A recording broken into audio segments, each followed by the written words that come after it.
Frank Mitchell sat alone in the dim light of his living room, the hum of the television the only sound filling the silence. The screen showed a news anchor speaking with a tone of finality. After much anticipation, the Cybertruck launch is widely being called a flop. Critics say it's too unconventional, too ahead of its time, and sales are far below expectations. Frank's eyes fixed on the angular, futuristic truck on screen, its stainless steel body gleaming under harsh showroom lights. He felt a strange connection, as if the truck's rejection mirrored his own invisible decline. At 68, Frank's world had shrunk to this quiet house where memories echoed louder than conversations. His wife had moved to assisted living just last week, leaving him with an empty bedroom and the growing weight of loneliness. His body ached more with each passing day, joints stiff from years of neglect, and his mind wrestled with a creeping question: had his time passed? He remembered when he was young, vibrant, full of ideas, building gadgets in his garage that he believed could change the world. Now, that garage was a graveyard of unfinished projects, dusty tools, and faded blueprints. "Is this it?" he whispered, the room swallowing his words. On the screen, the news anchor's voice softened as they played a clip from Elon Musk's recent interview. Musk, always a figure larger than life, spoke with fierce conviction: "When something is important enough, you do it even if the odds are not in your favor."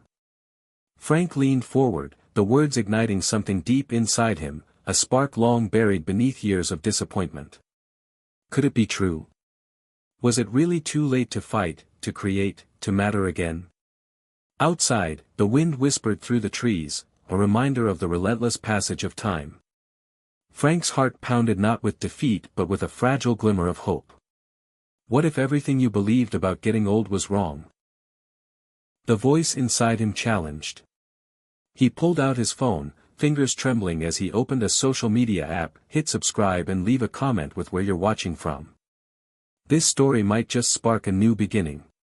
What's one thing that always pushes you forward, even when things get tough?" he read aloud from a video's comment section.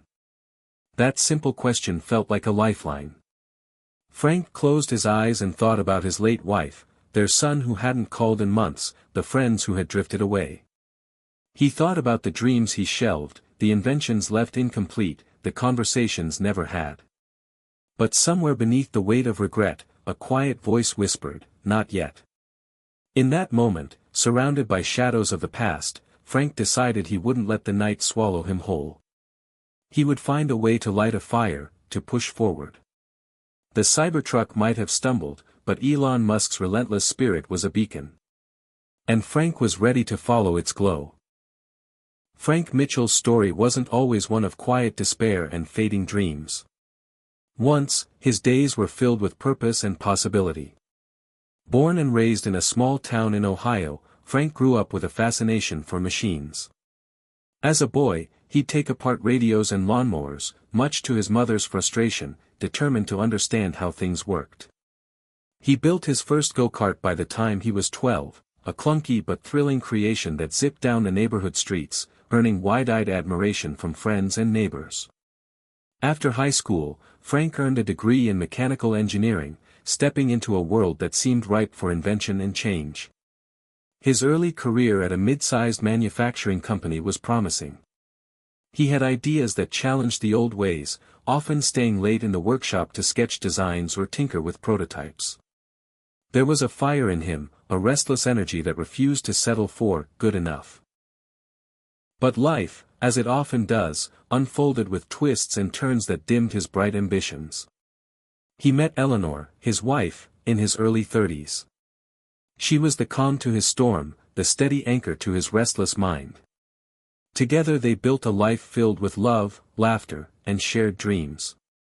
But as years passed, the steady responsibilities of work and family began to weigh him down. The company where Frank worked was bought out by a larger corporation that prized profit over innovation. His ideas were dismissed as risky or impractical. Slowly, the fire within him began to flicker. He took fewer risks, played it safe. Meanwhile, Eleanor encouraged him to enjoy life outside the factory walls, to focus on family and the moments they still had. Their son, Mark, was born, bright and curious, but as the years wore on, the pressures of work and the slow erosion of Frank's passion created cracks in their family life. Frank spent long hours at the office, while Eleanor managed the household and Mark's school life. By the time Mark left for college, Frank realized that his connection with his son was fragile, built more on duty than understanding. The years after Mark's departure were filled with quiet distance. Phone calls were infrequent, visits even less. Frank blamed himself, but the walls between them grew thicker. Physically, Frank began to feel the slow but unrelenting creep of age. The aches in his knees after a day's work turned into chronic pain. His once sharp mind seemed clouded, weighed down by years of stress and lost opportunity. In the garage of their home, the place that had once been his sanctuary, lay projects half-finished and forgotten, a wooden radio cabinet he'd meant to restore, a prototype electric scooter he'd designed but never completed. These relics mocked him silently in the shadows. One memory stood out like a scar and a spark all at once. It was the summer of 1985 when Frank had stayed up all night working on a new motor design. The sun was just rising when Eleanor found him asleep at his workbench, surrounded by sketches and parts. She smiled and gently woke him, telling him that no matter what happened with his inventions, she was proud of his relentless spirit. That memory haunted Frank now, not because of the invention that never succeeded, but because it reminded him of who he was before the years chipped away at his confidence and hope. Frank's routine had settled into a quiet rhythm of solitude. Mornings were spent drinking coffee alone, watching old TV reruns, and flipping through newspapers that felt increasingly irrelevant to his world. He rarely ventured beyond the neighborhood except for doctor's appointments and grocery runs. Eleanor's move to assisted living was a blow that sent him spiraling deeper into isolation. The house felt hollow, every room echoing with the laughter and warmth that had once filled it. The silence was loud. Despite the emptiness, Frank knew that he wasn't ready to give up. Somewhere inside, beneath layers of regret and fear, the old engineer still ticked like a clock waiting to be wound. But the question gnawed at him daily: is there still time? This question followed him like a shadow. Could he find meaning in the years left to him? Could he bridge the growing gap with his son? Could he reignite the fire of creation that had defined so much of his younger self? The idea felt almost foolish, like reaching for a star too far out of reach. Yet, in the small, quiet moments, Frank felt a stirring. He remembered Elon Musk's words from the night before, that relentless refusal to accept limits no matter the odds. It was a challenge and a call to arms. But how does a man who has spent decades being told to slow down and settle start again? That question was both terrifying and thrilling. Frank spent hours walking the old neighborhood streets, watching younger people rush by, lost in their own lives and ambitions. Sometimes a group of teenagers would laugh as they passed, and Frank felt invisible, as if he was watching life through a fogged window. Yet in those walks, he noticed things: the way a cracked sidewalk sprouted stubborn weeds, the faded paint on the old diner, the glint of sunlight on the rusty swing set at the park. These fragments of life held stories, and Frank realized his story wasn't over yet. It was in these walks that he found the seed of a new dream. Maybe it wasn't about reinventing the wheel or making a fortune. Maybe it was about finishing what he started, about connection, about purpose rediscovered in the simplest acts of creation. One afternoon, back in the garage, Frank pulled open an old toolbox. His fingers brushed over tools long neglected. A tangle of wires caught his eye, parts from the electric scooter project he'd begun years ago but abandoned when life got complicated. The metal frame was rusted but intact. For the first time in years, a faint smile touched his lips. Could he bring this machine back to life? Could this be the one thing to spark the change he so desperately needed?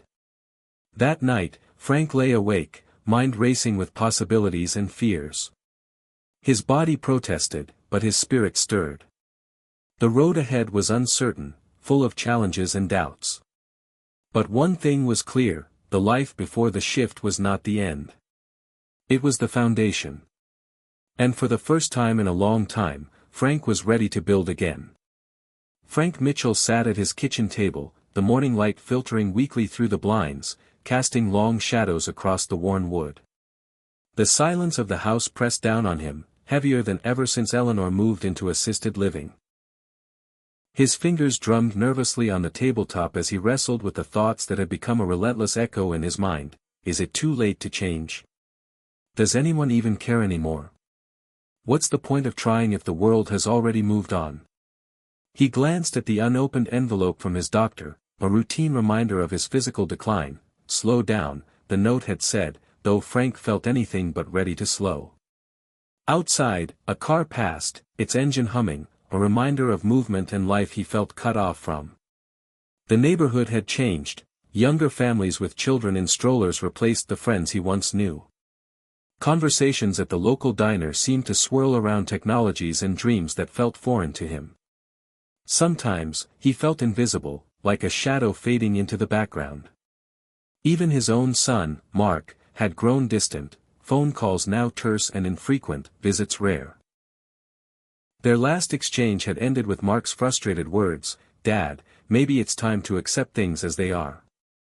The sting of those words lingered long after the call ended, a painful reminder that hope could be a fragile thing. Yet, beneath the layers of doubt and isolation, Frank sensed a flicker of defiance. The night before, while aimlessly scrolling through his phone, a podcast clip had caught his attention. Elon Musk, with his unmistakable intensity, spoke about failure and risk, about refusing to bow to limits imposed by fear or age. When something is truly important, you don't stop, Musk said. You keep pushing forward, even when the odds seem stacked against you. The words resonated deep within Frank. Could he really believe that? Could he find that kind of courage at his age? The idea felt both empowering and daunting. That morning, he decided to take a walk, something he hadn't done regularly in months. The air was crisp, tinged with the scent of autumn leaves and distant pine. Each step was a reminder of his body's limitations, aching knees, stiff hips, but also of his stubborn will to move. As he walked past the old library, he overheard a group of teenagers laughing, their conversation peppered with talk of new gadgets and inventions. For a moment, Frank felt a pang of envy and sadness, the gulf between their world and his seeming insurmountable. Yet, he also felt a quiet resolve. He wouldn't let the years define him. That afternoon, he returned home and pulled out the dusty box of parts from his garage, the electric scooter project he'd abandoned years ago. His hands trembled as he sorted through the wires and metal pieces, memories flooding back. This was his chance to prove that he still mattered, that he could still create something meaningful. But doubt crept in quickly. What if his son was right? What if this was a fool's errand? The fear of failure pressed down like a heavy weight. That evening, Frank's phone buzzed with a text from Mark, brief, but a start. Saw the news about Elon's new projects. Inspiring stuff. Maybe there's hope yet. The message was simple but powerful. It reminded Frank that even in the darkest moments, connections could be rekindled. Over the next few days, Frank faced skepticism from neighbors and old friends who couldn't understand why he was wasting time on a hobby that seemed outdated.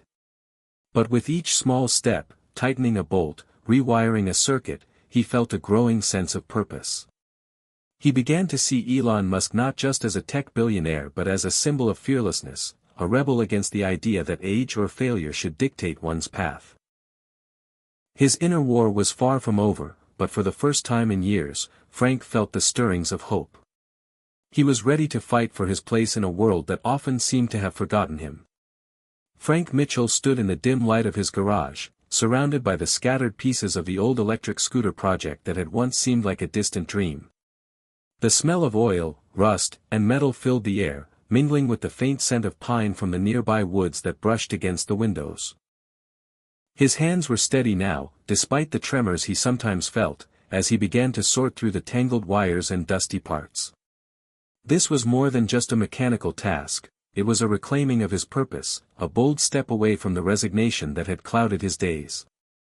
Inspired by Elon Musk's words and relentless spirit, Frank decided to make one small but significant change. He would commit to this project fully, no matter the odds.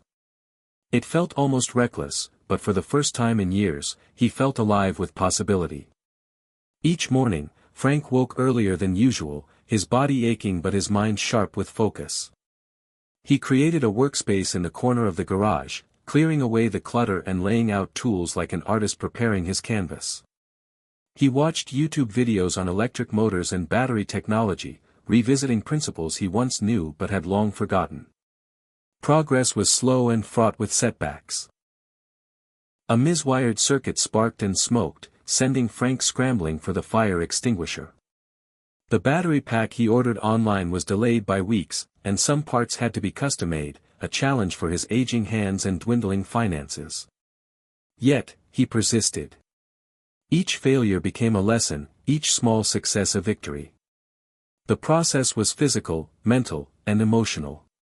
Sometimes exhaustion threatened to overwhelm him, but the memory of Elon Musk's fearless defiance fueled his resolve. Frank also made another change. He reached out to Mark, his estranged son, cautiously at first, sending emails with updates about the project and sharing articles about innovation and aging. The responses were slow and guarded, but they were there. One message stood out: "It's good to hear from you. Proud of you for sticking with something." That small acknowledgement rekindled a fragile thread of connection between father and son. Outside the garage, the neighborhood began to take notice. Mrs. Jenkins from down the street stopped by with a plate of cookies, curious about the sounds of clanging and humming coming from Frank's workshop. Her visit sparked a ripple of support, neighbors dropping by to check on progress, offering encouragement, sometimes even lending a hand. Frank's world slowly expanded beyond the walls of his home. On his daily walks, he noticed the changes within himself. The stiffness in his joints lessened, his breathing grew steadier, and the weight of loneliness lifted just enough to glimpse the warmth of community. He realized the transformation was not just in the machine he was rebuilding but in himself. One evening, as he tightened the final bolt on the scooter's frame, Frank felt a surge of triumph mixed with vulnerability. The scooter wasn't just a vehicle, it was a symbol of rebirth, proof that age and circumstance didn't have to dictate destiny. He took a shaky breath and wheeled it outside, the headlights flickering to life with a soft hum. The scooter glided forward, imperfect but alive. Tears blurred his vision as memories of Eleanor flashed through his mind, their shared dreams, the life they built, the future he still wanted to claim. That night, Frank sat by his window, looking out at the stars. He knew this was just the beginning. The choice to change one small thing had opened a door to endless possibilities. Inspired by Elon Musk's example, Frank was no longer a man waiting for life to pass him by. He was an inventor, a father, a man reclaiming his story. The journey ahead would be challenging, but for the first time in a long time, Frank felt ready to meet it head-on. Frank sat on the edge of the garage workbench, the chill of the concrete floor creeping up through his worn-out boots, his fingers blackened with grease and solder. The electric scooter sat upright, quiet and intact for the first time in over a decade. It wasn't sleek like a Tesla, and it didn't hum with cutting-edge polish, but it was his. He had built it. Or rather, rebuilt it. Piece by piece, wire by wire, with knuckles cracked and patience tested. The last few weeks had been a blur of effort, setbacks, and learning curves steeper than the ones he used to lecture about at work. Every small obstacle, the battery that wouldn't hold a charge, the faulty controller unit, the misaligned rear wheel, had tried to shake him, but each time he found a reason to keep going. One night he'd almost given up. It was late, the wind howling outside like it wanted to peel the roof off, and the lights had flickered just as he was testing the motor. Something shorted, there was a flash, a loud pop, and then darkness. Frank had stood there in silence, the only sound the blood rushing in his ears, staring at the scooter with clenched fists and rising frustration. In the old days, he would have cursed, maybe slammed a wrench down, walked away, told himself it didn't matter. But not this time. This time he'd taken a breath, remembered Elon Musk talking about nearly going bankrupt during Tesla's early days, remembered him saying, if something is important enough, even if the odds are against you, you should still do it. So Frank stayed up, flashlight in hand, tracking down the problem, soldering the wire again, slowly restoring power one connection at a time. That night changed something in him. It wasn't just about finishing the scooter anymore, it was about proving to himself that he could still push through. The breakthrough didn't come with fireworks or music. It came in the form of a quiet, chilly morning when he pushed the scooter out to the driveway, turned the key, and felt the faint vibration of the motor coming to life. The headlight blinked on like a sleepy eye waking up. His heart pounded. He climbed on, one foot steady on the asphalt, the other resting lightly on the floorboard, and slowly twisted the throttle. It moved. The scooter glided forward, awkward but sure. He steered it in a wide circle around the cul-de-sac, his breath catching in his throat, not just from the cold wind, but from the realization that he was riding again, not just on wheels, but on belief. When he stopped, his neighbor Pete had just come out to grab his morning paper. "Well, I'll be damned," Pete said, shielding his eyes from the rising sun. "That thing actually works."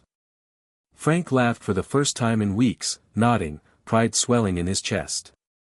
"Yeah. Not bad for an old guy, huh?" Word started to spread. It was small at first, a few neighbors asking questions, a curious kid from down the block peeking into the garage. Then came the moment he hadn't expected, an email from the local community college. One of their instructors had seen a post about him on the neighborhood app. Someone had uploaded a photo of Frank riding the scooter. They asked if he'd be willing to speak to their class on engineering and perseverance. Frank stared at the email, rereading it over and over, the words blurring from disbelief to deep emotion. Him. Speak to students. He hadn't stood in front of a group since his retirement party, a half-hearted affair that felt more like a soft dismissal than a celebration. But this was different. It meant someone saw value in what he was doing. It meant he wasn't invisible anymore. He said yes. The day of the talk, he stood in a small lecture hall with his scooter parked beside him like an old friend. His knees trembled, not from fear, but from sheer emotional weight. As the students settled in, eyes curious, notebooks open, he took a deep breath and began. He didn't talk about success. He talked about failure. About getting older and feeling like you'd missed your chance. About watching the world speed ahead while you sat in the slow lane, unsure if you had anything left to give. And then, he talked about the spark. The decision to change one thing. To do the work anyway. To stop waiting for permission. He quoted Musk, of course he did, and spoke about the Cybertruck not as a flop, but as a statement. You don't have to look like everyone else to matter. After the talk, several students stayed to ask questions. One told him, "My dad's about your age. He doesn't think anyone cares what he does anymore. I'm gonna tell him about you." Frank nodded, trying to keep the tears from showing. That night, after he got home and changed into his usual flannel shirt and slippers, his phone buzzed with a call from Mark. He almost didn't answer, out of habit more than anything, but something told him to pick up. "Hey, Dad," Mark said, voice softer than usual. "I saw the article. Your little scooter thing's gone kind of viral, huh?" Frank chuckled, "Yeah, local famous at least." There was a pause, and then Mark added, "I just wanted to say. I'm proud of you. Seriously. I've been thinking a lot. Maybe we could talk more. Maybe. I could come visit next weekend." Frank felt a lump rise in his throat, so he cleared it and said, "Yeah, that'd be good. I'd like that." He sat back in his chair after the call, the room quiet but no longer heavy. The breakthrough wasn't just mechanical. It was personal. Emotional. It was in the way the house didn't feel so empty anymore, in the way he walked a little straighter, looked people in the eye again. The scooter was just a symbol. What really mattered was that he'd chosen to try again. To fail again, if necessary. But to show up. To do the work. To build. That's what Elon Musk had taught him, not through instruction, but through example. You don't wait for permission. You act. You move. You persist. Frank knew the road ahead wouldn't be smooth. His body would still ache. Some days would feel pointless. There would be losses he couldn't undo, regrets he couldn't erase. But he also knew this: he was no longer a man sitting quietly in the twilight of his life, waiting for time to claim what was left. He was a man who had dared to pick up a wrench, start the engine, and move forward. The cyber age hadn't passed him by. He had stepped into it on his own terms.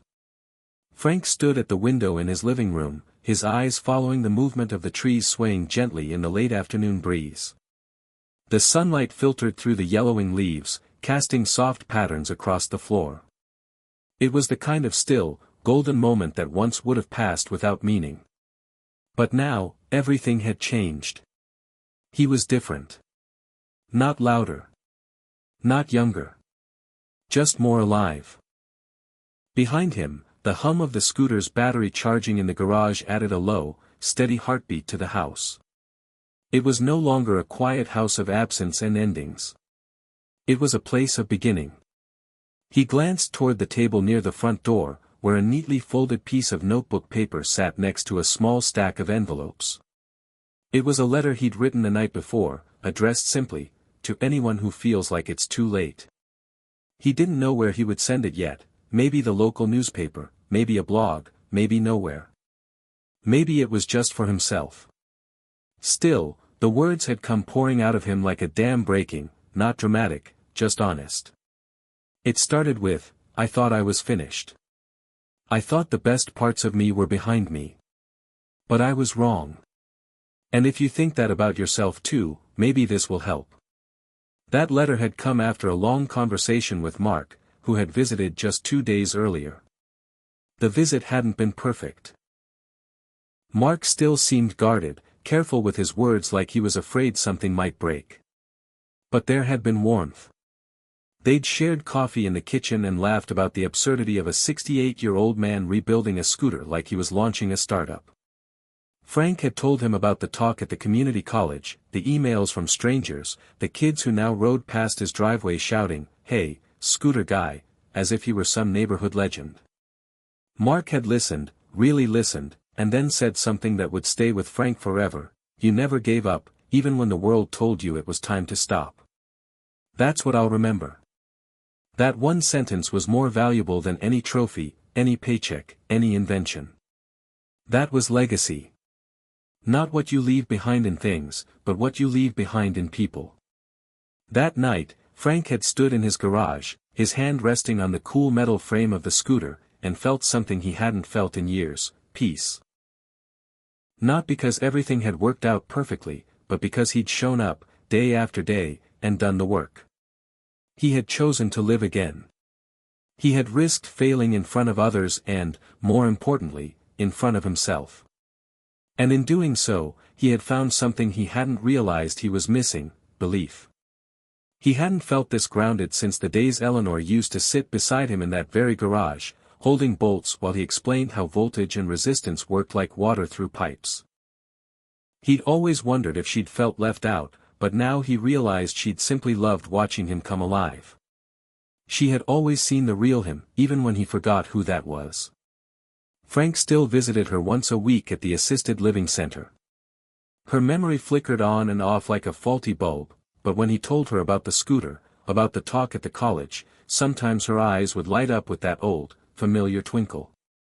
"That's my Frankie," she'd whisper, her hand squeezing his. "Still building things." And that was enough. He didn't need her to remember every detail. He just needed her to feel the spark he was carrying back to her. The garage had become more than a workspace now. It was a living museum of progress, both technical and personal. He'd started adding photos to the walls: Eleanor from their younger days, Mark as a child, even a printout of one of Elon Musk's most quoted lines. "Some people don't like change, but you need to embrace change if the alternative is disaster." That one made him smile every time. He wasn't trying to become Elon.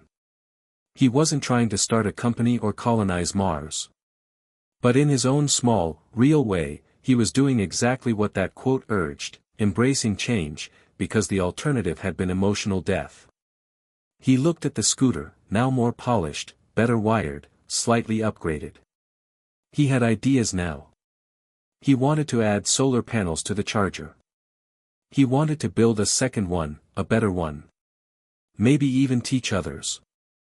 There was a retired auto shop teacher in town, he might be interested. The library had a maker's space now, something Frank had only recently discovered. He thought about offering to run a class there. Nothing complicated. Just something for other people his age who'd been told, subtly or directly, that their creativity had an expiration date. The very idea lit something inside him.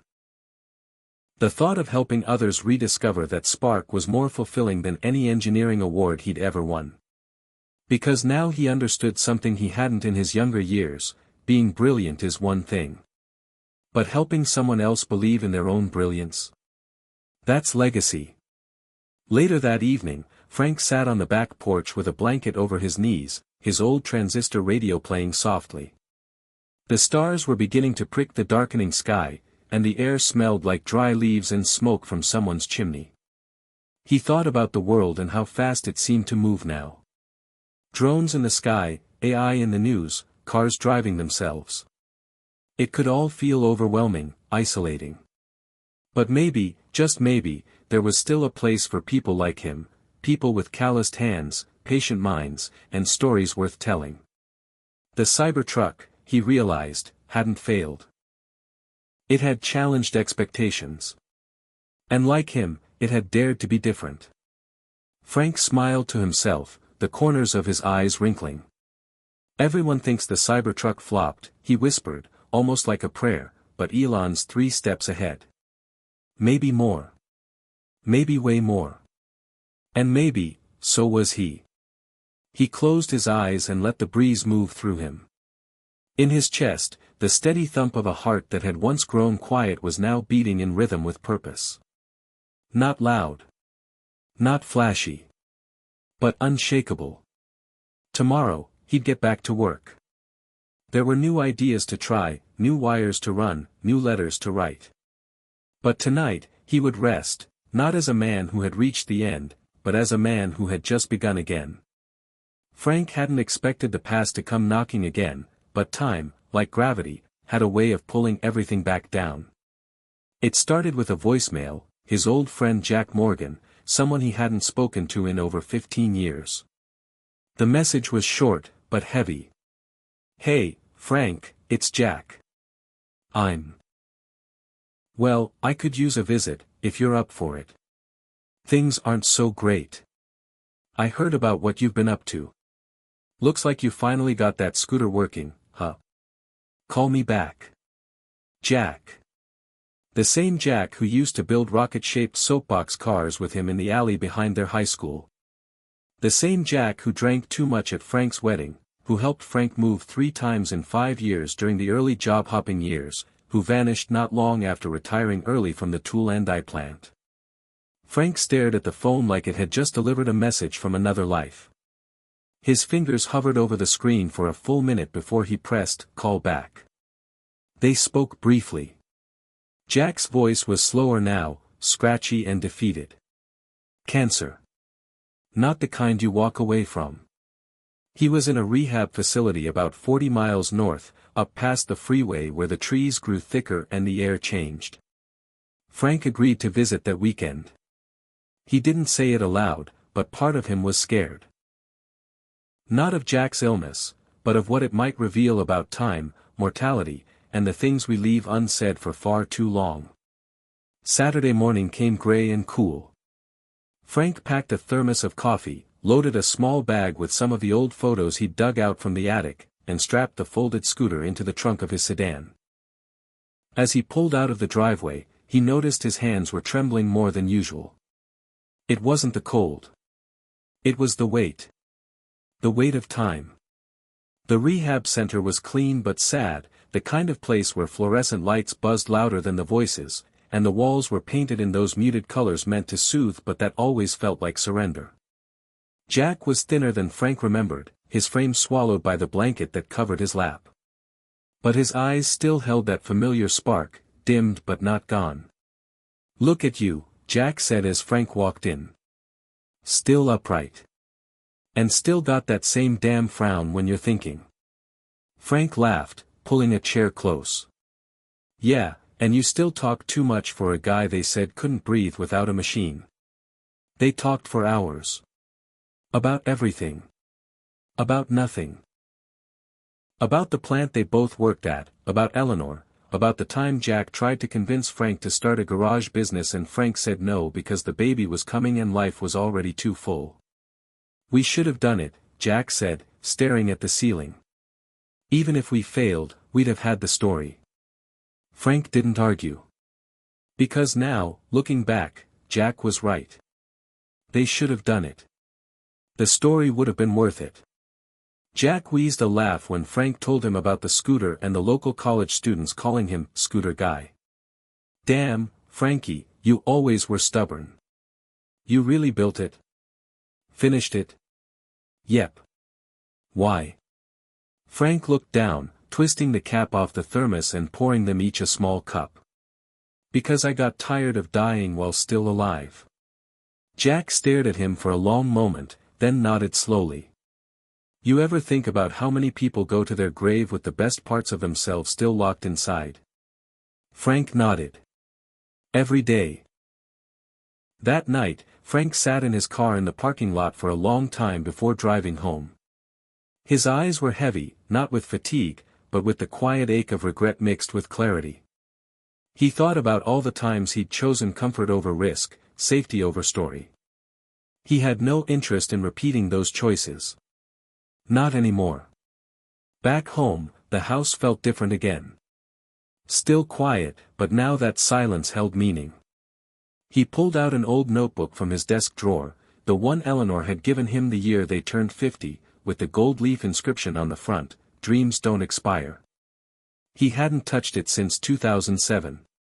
He opened it slowly, the pages yellowed, and began to write. Not just about the scooter. About Jack. About time. About the idea that maybe legacy isn't something we leave behind but something we live into, one choice at a time. Every morning after that, Frank wrote a page. Sometimes it was a memory. Sometimes a blueprint. Sometimes just a quote from Musk or Da Vinci or Eleanor. Still building things, he'd write at the top of each page. Those pages became his rhythm, his meditation, his act of resistance. He also began fixing things for the neighbors. Small things, a broken lawnmower, a squeaky gate, a faulty thermostat. At first, they offered to pay him. He refused. "Just keep moving," he'd say. "That's the real payment." His name slowly made its way around town again. Not for the scooter anymore, but for being the guy who showed up, who cared, who helped. He started a small YouTube channel, The Retired Rebuilder. Mark helped him set it up. The first video was shaky and poorly lit, but authentic. He showed people how to rewire a motor, how to restore an old bench vise, how to believe in their hands again. In one video, he said, "You know what no one tells you? You don't stop being useful when you stop working a job. You stop being useful when you stop creating. When you stop trying." I almost did. Don't make that mistake. The comments rolled in, people from Ohio, Texas, Arizona, even Canada. Some were retired mechanics. Some were just lonely. Some were young and discouraged. "Thanks for showing me it's not too late," one comment said. "Subscribed. I'm 72 and just bought a soldering kit." Frank read every single comment. Sometimes twice. He printed out his favorites and taped them to the garage wall. The scooter now sat in the center of the workspace like a monument. Not perfect. A little scuffed. But symbolic. The weight of time didn't go away. His knees still ached in the morning. Eleanor's memory still flickered. Jack's condition worsened. But the weight wasn't paralyzing anymore. It had become something else. Something grounding. A reminder. A pulse. A heartbeat. Frank was no longer afraid of the ticking clock. He had learned to build with it. And through it all, one truth echoed louder than any other: it was never about the scooter. It was about remembering who he was. And who he still could be. The house was quiet again, but this time the silence didn't feel empty, it felt alive, like something waiting to be discovered. Frank stood in the middle of the garage, surrounded by the smell of solder, oil, and cool metal, the kind of air that clings to your clothes and settles in your lungs. The scooter sat off to the side now, carefully covered with a tarp. It wasn't the center of attention anymore. It had become a foundation. A symbol. His eyes were focused on the new project spread across the workbench: a disassembled toaster, a weather-worn circuit board, a small lithium battery pack, and a crude diagram he'd drawn on the back of a grocery receipt. He was trying something new, an attempt to create a low-voltage solar-powered hotplate. Not for any commercial purpose. Just because he could.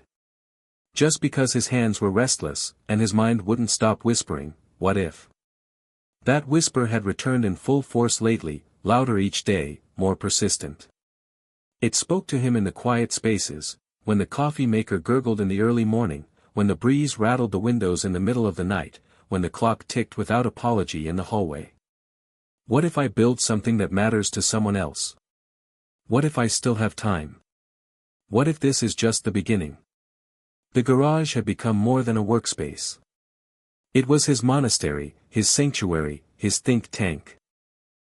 The concrete floor had grown a constellation of oil spots and drop screws, and Frank had taken to writing short thoughts on sticky notes and slapping them on the wall like neon graffiti. Fail forward. Old doesn't mean obsolete. Be the spark. The videos he'd been uploading, once clumsy and filled with self-doubt, had started gaining traction. A few hundred subscribers turned into a few thousand. People sent messages asking for advice, thanking him for showing up. One man in North Carolina, age 74, wrote, "I lost my wife last year. Your channel gave me something to wake up for. I bought a used lathe off Craigslist. I'm building wind chimes." Frank read that one out loud 3 times before folding the paper and tucking it into his shirt pocket. Eleanor had good days and bad days now. On the good ones, they'd sit in the courtyard outside her assisted living center. She'd hold his hand and listen to him talk about the videos, about Mark, about Jack, about the project of the week. On the bad days, she'd forget his name or confuse him with her brother. It hurt, but the hurt didn't scare him anymore. He had learned to be present, even if she wasn't. Sometimes he'd show her pictures of his work and say, "You helped me build this." And even if she didn't remember, she always smiled. That was enough. He had also started visiting Jack more frequently, even as the visits grew shorter, quieter. Jack's voice was barely more than a breath now, but his eyes still flickered with recognition. On one visit, Frank brought in a small speaker and played a clip of Elon Musk talking about persistence in the face of collapse. Jack, half asleep, chuckled and said, "That guy's nuts, but maybe that's the point. You gotta be a little crazy to still care when the world stops paying attention." Frank nodded. He knew now that caring wasn't weakness, it was rebellion. And in this stage of life, where so much was slipping away, rebellion was sacred. One night, Frank sat on the back porch again, the cool air kissing his face. The stars were out, clearer than usual. The radio played low jazz from the corner of the patio, and the notebook with Eleanor's inscription sat open on his lap. His pen moved slowly as he wrote, "Today I felt the silence, and it didn't scare me. It felt like space, a place to grow into." He stopped and looked up at the sky. Somewhere out there, satellites were spinning, rockets were testing, machines were gathering data on other planets. He smiled, thinking of Elon again. So many people thought the Cybertruck was a joke when it was first revealed. Ugly. Awkward. Pointless. But now people were starting to realize, it wasn't about looking good. It was about looking forward. Same with aging, he thought. The world judged your value by how polished you looked, how productive you seemed. But real usefulness didn't fade with wrinkles. Real purpose wasn't measured in speed. It was measured in depth.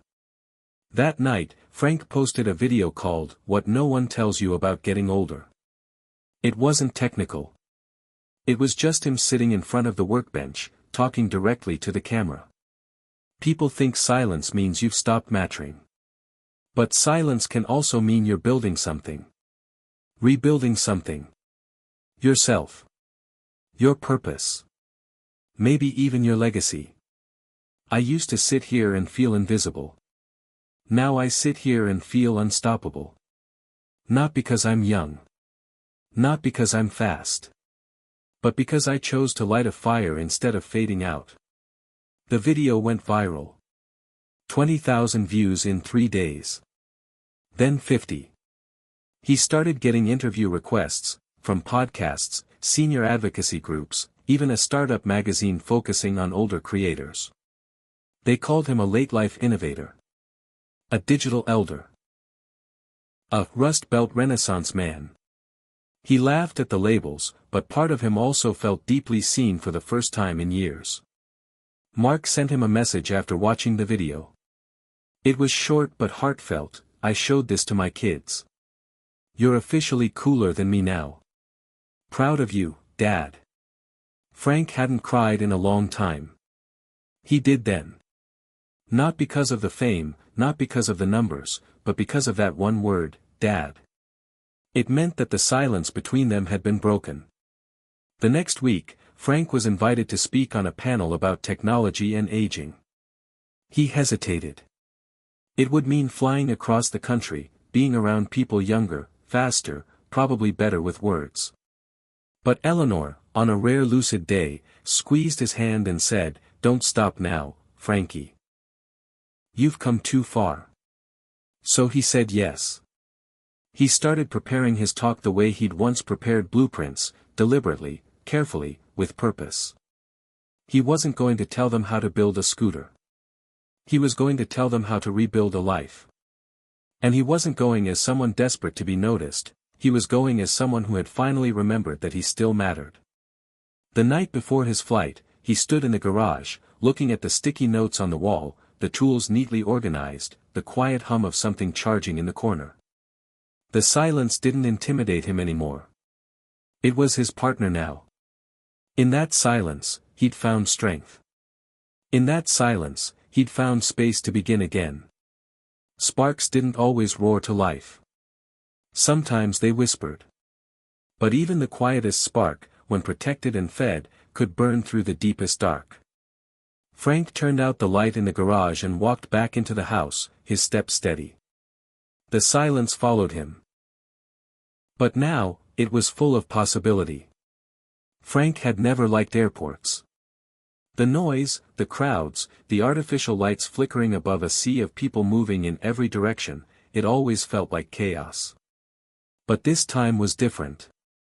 He walked through the terminal with a quiet sense of purpose, his travel-worn duffel slung over one shoulder, his hand gripping the boarding pass as if it were a medal earned, not just a ticket bought.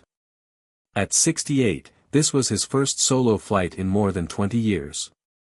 The last time he'd flown anywhere alone, he was still working, flying to a training conference in Detroit he hadn't wanted to attend, scribbling notes half-heartedly between cheap hotel breakfasts and fluorescent-lit presentations. Back then, he felt like a man stuck between chapters, too old to start something new, too tired to rewrite the old story. But now, walking toward Gate B-17, he felt like someone mid-takeoff. The flight attendant at the gate smiled at him politely, scanning his pass, and for the briefest moment, Frank wondered if she knew, if she could see the entire emotional backstory that brought him here. Probably not. But it didn't matter. He knew. As he boarded, he passed rows of passengers scrolling on their phones, earbuds in, heads down. It all felt disconnected, even lifeless in its speed. But he smiled anyway. Because he wasn't disconnected. Not anymore. He was tuned to himself, to the slow burn of rediscovered purpose, to the possibility that even a man in his late 60s could still chart a new course. The plane taxied. The engines roared. The rumble pressed into his chest like a heartbeat.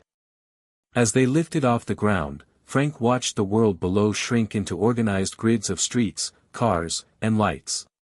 He felt the symbolism settling around him like a second skin, leaving the ground, seeing life from a new angle, finally understanding what it meant to rise. The event he was flying to was called Reignite, a national summit on aging, technology, and creativity. A friend of a friend who'd seen his YouTube video had connected him with the organizers, who quickly invited him to speak on a panel titled, Later Life, Greater Impact. At first, Frank laughed at the name. It sounded like one of those cheesy motivational slogans printed on coffee mugs. But the more he sat with it, the more he understood the power in it. Later life. Greater impact. Not lesser. Not diminished. Greater. That was the rebellion. That was the revolution. The flight landed smoothly, and Frank moved through the unfamiliar city with the same calm determination he had developed in his garage. A car waited for him, arranged by the conference team. The driver was young, maybe late 20s, with earbuds in and a Cybertruck keychain dangling from the rearview mirror. Frank noticed it immediately. "You a fan?" he asked, pointing. The driver chuckled. "Yeah. People think it's weird looking, but it's ahead of its time. Kind of like Musk himself, right?" Frank smiled at that. Exactly. The venue was a sleek downtown building with glass walls and clean lines, filled with people from every age group, all buzzing with the energy of possibility. He checked into the hotel room and set his bag down gently, like he didn't want to break the fragile sense of newness that surrounded everything now. He looked out the window from the 12th floor. The city pulsed below, trains moving, lights blinking, horns echoing. It reminded him of how much of the world had changed, and how he had almost let it pass him by without ever seeing it from this height. That night was the opening reception. Frank stood awkwardly at first, sipping fizzy water and scanning the crowd. Most of the attendees were younger, dressed in smart casual confidence, swapping business cards and tossing around terms like innovation curve and tech-forward resilience. He didn't speak their language exactly, but he recognized the hunger in their voices. It was the same hunger he'd felt in his garage, holding broken pieces in his hand and whispering to himself, "Build anyway." A woman named Olivia approached him, a senior engineer with silver streaks in her hair and eyes that looked like they'd seen both failure and triumph. "You're the guy with the scooter," she said, smiling. "Frank. I saw your video about silence. That one hit me. I've been working in this field for 30 years and never heard someone describe aging that way." "Thanks," Frank said. "I guess I stopped trying to sound smart and just started trying to sound true." She nodded, as if that was the best explanation she'd heard all week. The next morning was the panel. Frank sat between two other speakers, a neuroscientist who studied cognition in older adults and a retired tech CEO who'd launched a nonprofit for senior entrepreneurs. When it was his turn to speak, Frank stood slowly, walked to the center of the small stage, and didn't use the podium. He just stood there, quiet at first, letting the silence settle before he said anything. "I used to think life was a straight line," he began. "You're born, you grow, you work, you fade. And once you stop working, once your title's gone and the house is quiet, it feels like you're just filling time. Waiting. But then one day, I decided to pick up a broken scooter in my garage and fix it. Not because I had to. Because I had to know if I still could." He told them about Jack. About Eleanor. About Mark. About the moment the scooter moved forward for the first time. He told them about silence, how it's not always absence, sometimes it's incubation. And then he ended with something Elon Musk had once said in a podcast that changed everything for him: failure is an option here. If things are not failing, you are not innovating enough. Frank let the silence hang a second longer and said, I failed plenty. But every failure was a shovel in the dirt, building the runway I needed to take off. So here I am. Flying again. The room went still. Then the applause came, not explosive, but deep, real. People stood. He caught Olivia's eye in the crowd. She nodded, mouthing, told you. That evening, alone in his hotel room, Frank sat on the edge of the bed, shoes off, tie loosened, heart full. He looked down at his phone. Dozens of messages had come in, some from attendees, some from strangers who had watched a clip of his speech already making its rounds on social media. And then there was a text from Mark. Just 2 words, come home. He stared at it, smiling. Because he knew now what it meant. Not just come home to the house. Come home to who you are. Come home to the place in yourself you thought was gone. Come home and bring everything you've learned with you. The flight path wasn't a straight line. It was full of detours, turbulence, delays. But he had taken off. He had looked down at the small version of his life and realized he didn't have to live small anymore. Hit subscribe and leave a comment with where you're watching from. This story might just spark a new beginning. What's one thing that always pushes you forward, even when things get tough? The return flight touched down just after sunset, the sky outside the small oval window painted in layers of deep orange and dusty purple.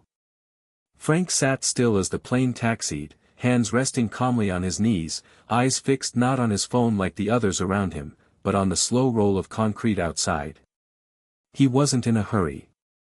Not anymore. His life no longer felt like something racing past him, it felt like something he was steering, even when the road twisted. He stepped off the plane, feeling that familiar blend of airport air, coffee, jet fuel, the quiet electricity of travelers in motion. But this time, he carried something more than his duffel bag. He carried proof. Proof that he could show up in a room full of experts and belong. Proof that he could speak from the heart and be heard. Proof that it had never been too late, not for him, not for the people who watched his videos, not for anyone brave enough to try. The drive home was long and silent. He didn't play the radio. He didn't need noise. The hum of the tires and the rhythm of the blinker as he turned down the familiar road was enough. When he pulled into the driveway, the porch light flicked on automatically, casting a warm glow over the front door. For a moment, he just sat there in the car, staring at the house he'd once thought would be the last chapter of his life. Funny. It didn't look like an ending anymore. It looked like a launch pad. He walked inside and was greeted by the smell of oil and pine, the signature scent of his garage, now seeping through the cracks like a reminder that purpose had roots here. He set down his bag and walked straight into the workshop, flicking on the lights. The scooter, still tucked under its tarp, waited patiently. His tools, organized with the precision of a man who knew how to lose track of time, gleamed under the fluorescent bulbs. But it was the wall of sticky notes that held his attention. Be the spark. Still building things. Failure equals forward. He stared at them, his eyes scanning the collage of thoughts, dreams, fragments of memory and momentum. And then, quietly, he added a new one. Bright orange.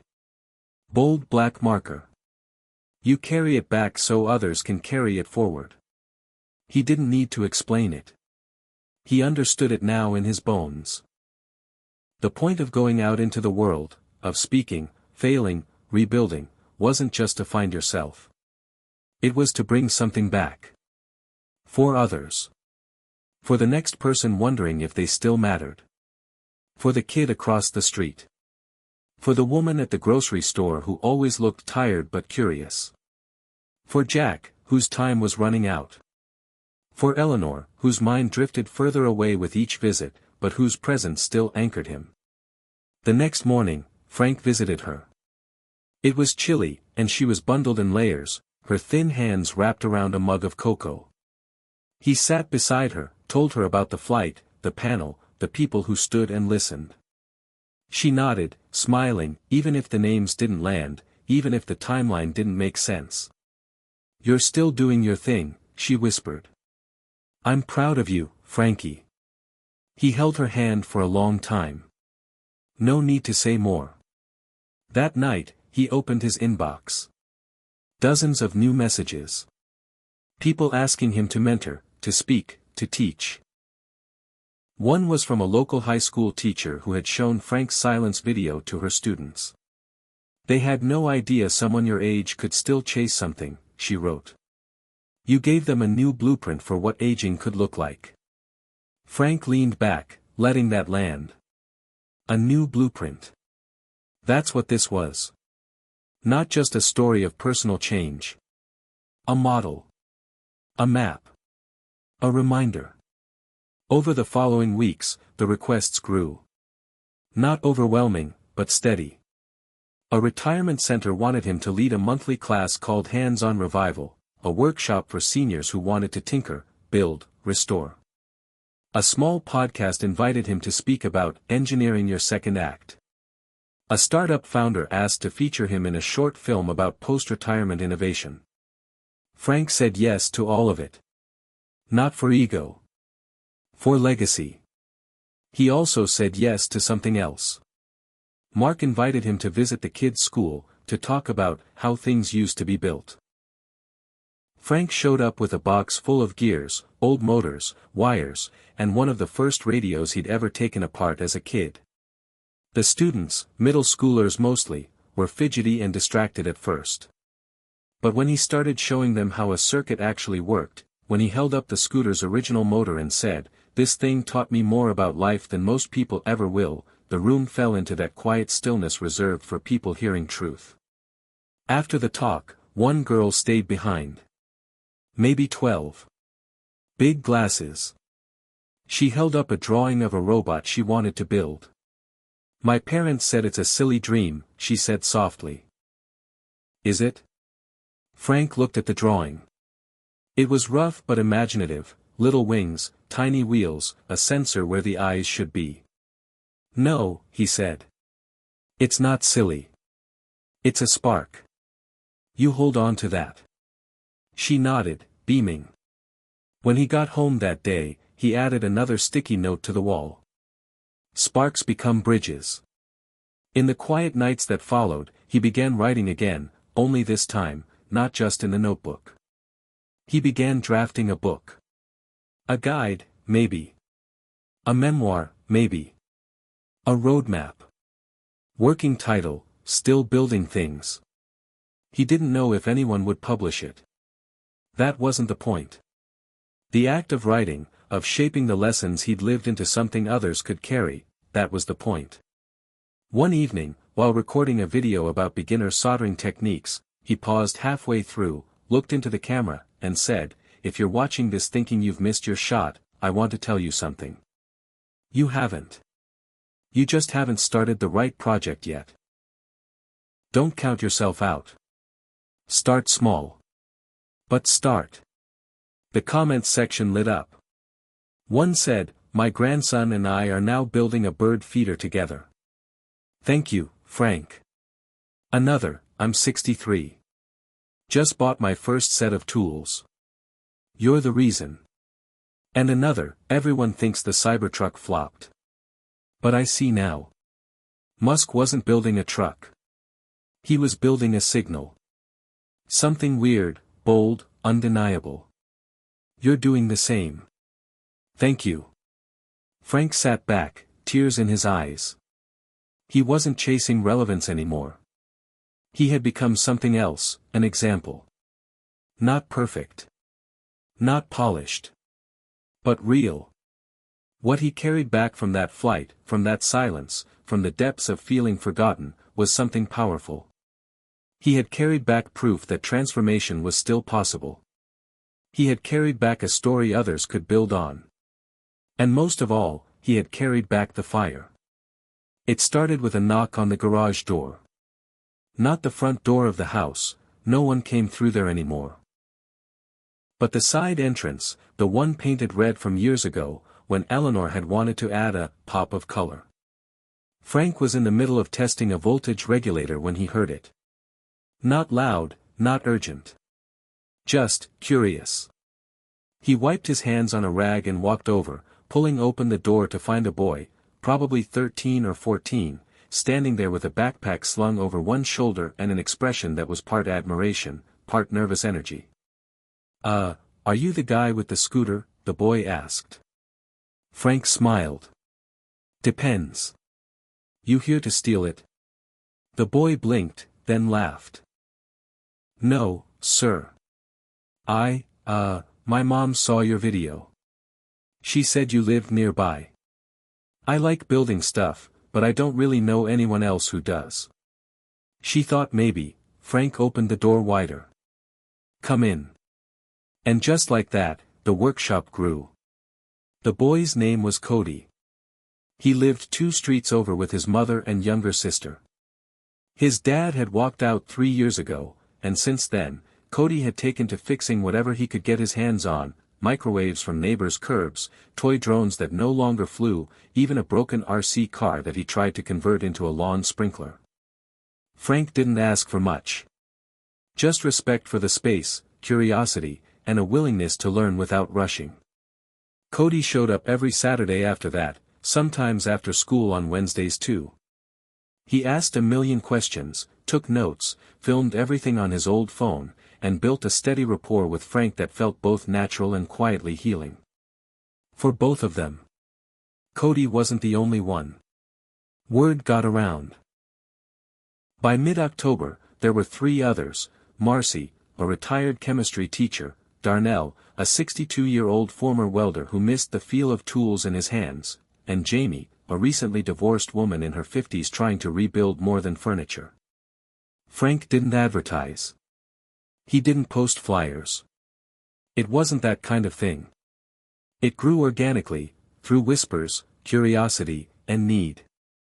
People didn't show up because they wanted to fix toasters. They showed up because they were looking for something else. Permission. Community. A reason to wake up and do something with their hands again. And Frank gave it to them, not with speeches or step-by-step guides, but with space. With time. With presence. The garage changed. The neat workbench expanded into side tables. The pegboard on the back wall filled with extra tools, each labeled in Frank's now familiar block letters. A whiteboard appeared, full of project ideas: build a wind-powered phone charger. Fix Mr. Harlan's old snowblower. Design a pedal-powered smoothie blender, Jamie's idea. They started calling themselves the Garage Guild, half joke, half accidental brand. Someone even made t-shirts. Frank wore his under his flannel, half embarrassed, fully proud. But it wasn't just about the projects. It was the way they talked. Over soldering irons and cold coffee, they shared things they hadn't said out loud in years. About divorce. About grief. About dreams that had been put on hold because life got in the way. About the quiet fear that maybe, just maybe, they'd waited too long to matter again. Frank never gave speeches. He didn't need to. His presence, his patience, the very fact that he showed up every day, was enough. That was the lesson. You don't need to be a genius. You just need to keep showing up. One afternoon, while working on a solar-powered mailbox alert system, Darnell's project, Cody turned to Frank and asked, "You ever think about teaching this for real? Like, a class? Not just the videos. But people. In person. Like us." Frank hesitated. Not because he hadn't thought about it. But because the idea scared him. Not in the way fear used to scare him, but in the way something big and real and full of responsibility does. "I don't know if I'm a teacher," he said. Cody grinned. "You are. You just don't charge tuition." That night, Frank sat in his quiet kitchen, the notebook open in front of him. The sticky note from last month still stuck to the cover. You carry it back so others can carry it forward. He turned to a blank page and wrote, "What if this is bigger than me? He remembered something Elon Musk had said in an old interview, the one about colonizing Mars: you want to wake up in the morning and think the future is going to be great. And that's what being a spacefaring civilization is all about. It's about believing in the future. Frank wasn't going to Mars. But he was starting to believe in the future again. Not because it was certain. But because he had a role in shaping it. Even now. Especially now. So he made a decision. He called up the local community center the next day and pitched an idea: a once-a-week, hands-on workshop for adults over 50 who wanted to learn basic engineering, repair, and invention. They called it Rebuild. The woman on the phone loved the concept. They booked the rec room. The first class filled up in 2 days. 20 people. A waiting list of 30 more. Frank stood in front of the room on that first Thursday night, heart thumping like the first time he'd tested the scooter engine. But he wasn't nervous. Not really. He looked out at the faces, some eager, some skeptical, some afraid they wouldn't be able to keep up. He smiled and said, "If you're here, it means one thing. You're not done yet." They clapped. A few people wiped their eyes. Over the next hour, he introduced basic tools, shared stories of failure, and walked them through how a motor worked, not with charts, but with a live demo, wires sparking, voices laughing, people learning by doing. He ended the class with something he'd written the night before and printed out on little slips of paper: "You are not your age. You are your fire. Don't let anyone, especially yourself, put it out." People stuck the slips in their wallets. One woman asked if she could tattoo it. Frank just chuckled. The workshop in his garage continued to grow, but now it was more than tools and benches. It was a beacon. A network. A bridge between generations. He started letting Cody teach part of the Saturday sessions, nothing big, just enough to give him confidence. Marcy brought cookies every week. Jamie painted a mural on the back wall, a blend of gears, stars, and the words, "Still Building." Darnell restored a 1940s drill press and mounted it in the corner. And Frank? Frank kept showing up. Every day. Rain or shine. Knees aching. Back stiff. Heart full. Because this wasn't just about redemption anymore. It wasn't even about invention. It was about transmission. About lighting as many sparks as he could before his time ran out. The workshop had become a living organism, messy, humming, full of motion and meaning. Frank stood in it one night, lights dimmed, everyone gone, the scent of sawdust and solder still hanging in the air. He thought of Eleanor. Of Jack. Of Mark. Of that first morning when he'd stared at the scooter and thought, why not try? He whispered to the empty room, "I'm still building." And so are they. And that, he realized, was the point all along. Not to build alone. But to build together. The envelope was yellowed and creased at the corners, like it had been handled more than once before it reached Frank's hands. No return address. Just his name on the front in a familiar, slanted script that stopped him cold. He stood at the mailbox for a long time, staring at the ink. Jack had always written like that, half cursive, half rushed, like he couldn't decide whether his words were meant to last or disappear. Frank turned the envelope over. It was sealed with a faint smudge of glue, the flap slightly uneven. He ran his thumb across it once, then twice, before tearing it open. Inside, a single sheet of paper, folded in thirds. No preamble, no "Dear Frank." Just the voice of his oldest friend, raw on the page. "I've been meaning to write this. But the truth is, I wasn't sure I had the right. When I first started fading out, before the diagnosis, before the hospital visits, back when we were still tinkering with old fishing rods in my garage, I knew something was wrong. I didn't say anything. Because I didn't want to be the guy who needed help. Then I saw you, months later, in that garage of yours, with the scooter. The way your hands moved. The way your face lit up, even though everything else in your life had gone gray. I wanted to say something then, but I couldn't get the words out. So I'm saying it now, before my handwriting gives out too. Frank read slowly. Each line felt like a hand reaching backward in time, like Jack was sitting there next to him on the porch again, coffee mugs in hand, wind rustling the leaves. You always thought I was the brave one. That's what you told me back in high school after I took the bus to Chicago with $20 in my pocket and a backpack full of bad ideas. You said you envied my guts. Truth is, I envied your steadiness. Your loyalty. Even when the world broke your heart, you kept showing up. When the Cybertruck came out, I laughed at it like everyone else. But you didn't. You said, he's not building a truck. He's building a message. And damn it, Frank, that's what you did too. I watched you go from a man who thought he was already at the edge of his story to someone rewriting the whole damn book in bold font. Frank's eyes stung. He sat on the front steps, sunlight splashing across the concrete, the letter trembling in his fingers. It had been 2 weeks since he'd seen Jack. The last time, his friend had been more silence than speech, more shadow than man.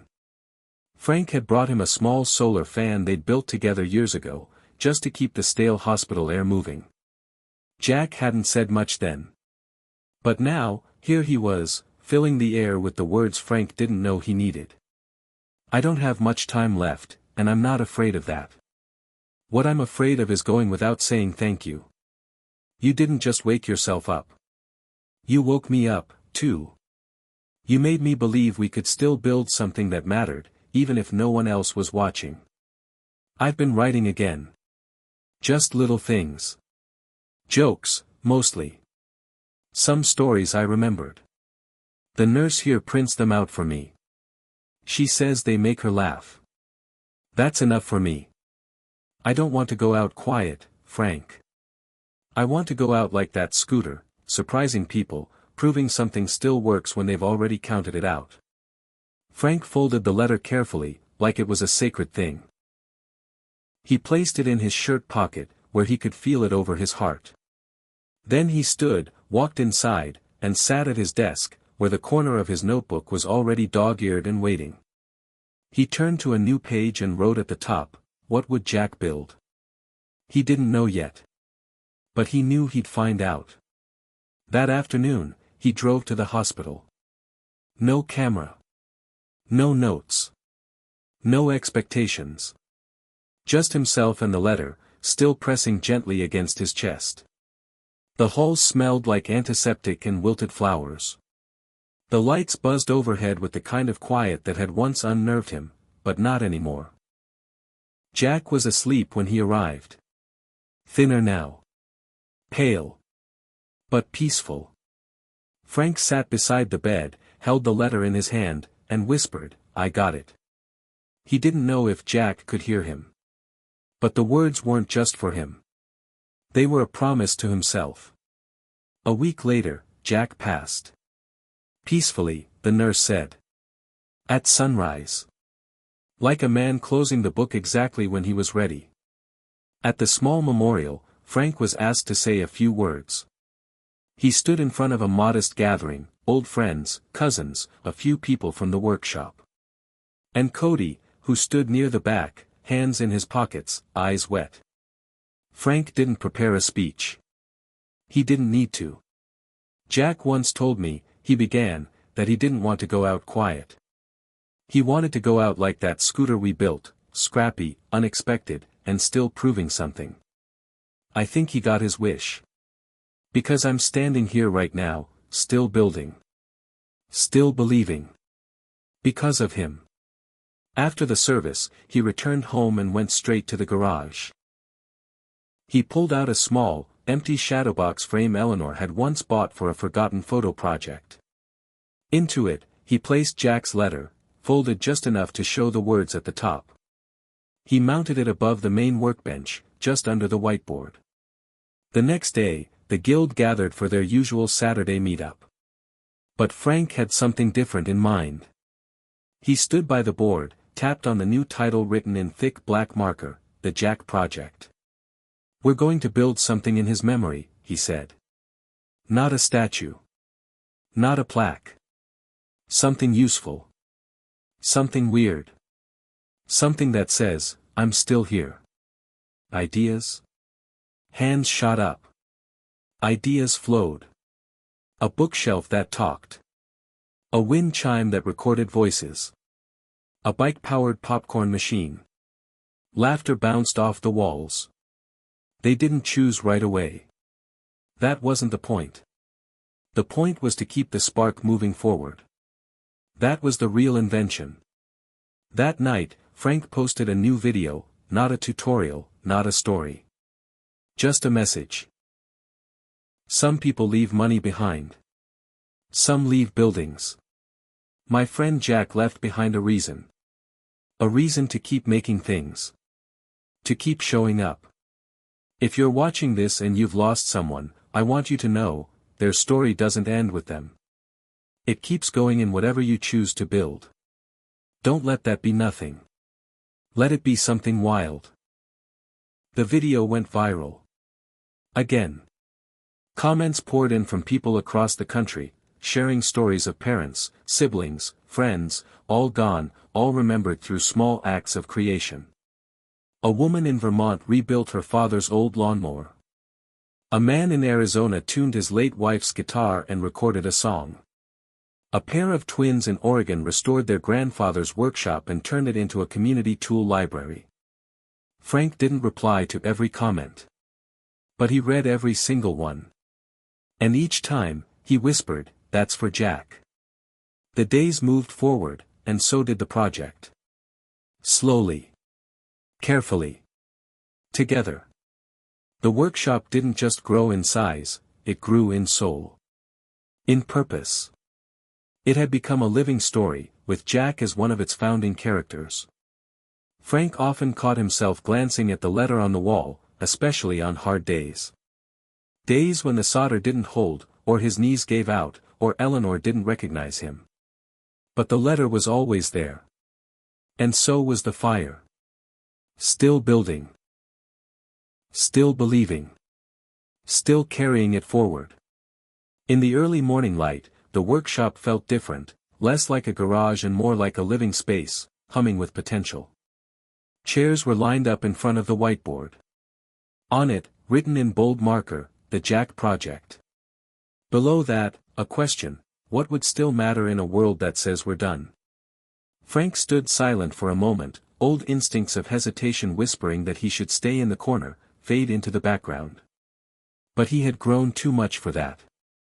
The guild was assembled: Cody, eager and bright-eyed; Marcy, steady and observant; Darnell, wiry and raw; Jamie, soft but determined. Frank cleared his throat. We're building something today that stands for more than engineering. It stands for legacy. For someone we lost, but who believed in us. I don't know if it will be functional or beautiful. I don't even know what it should be yet. But I know we need to start. Marcy raised her hand. I was thinking, what if we build something that collects stories? Like, anyone can record a short memory, and it plays when someone walks in. She tapped her temple, then her heart. Stories keep people alive. Darnell nodded. Yeah. Or something kinetic. Like a sculpture powered by wind, or foot tread, so it moves even when we're not there. Jamie leaned forward. What if it isn't just for us? We could place it in town, like outside the rec center or library, so anyone can interact. A public piece that says, you still matter. Cody grinned. Can it talk? Like Jack's voice, maybe? His eyes glistened. I have that recording of him singing dumb karaoke at your birthday years ago. Frank's throat tightened. Memories of Jack's off-key bragging, the laughter erupting around a youth center's karaoke machine, familiar, painful, beloved. He nodded. Yes. Yes, it should have Jack's voice. They spent the next hours sketching, gathering parts, cutting, wiring, attaching solar panels, scavenging gear. It was messy, sawdust mingled with glittering metal, solder dripping onto faded blueprints. Frank watched as unexpected designs formed, a wind-driven mobile with small speakers, wires coiled around a central hub, solar lenses pointing toward the ceiling. Each person added a piece of themselves. A handprint carved into a side panel. A slip of paper with a memory tucked into the base where passers-by could find it. Built into the center was a small chamber where anyone could leave a message, written, recorded, or drawn, with an old cassette player they'd salvaged. Every night, someone new would come in late, Cody, sketching a logo, Marcy, gluing little magnets in place, Darnell, tightening a hinge. The sculpture didn't work yet, but it was alive. Frank went to visit Eleanor one afternoon, carrying a polished piece of copper with wiring and magnets. She watched him tinker, murmuring fragments of conversation, Jack, Scooter, stories. She gripped his hand, and though she didn't fully know why, he felt her pride. It filled him deeper than any applause. At home, he wrote again in the notebook, "We build because stories must be told. Not just the big ones, also the small ones that stitch us together." He added the Jack project and underlined it twice.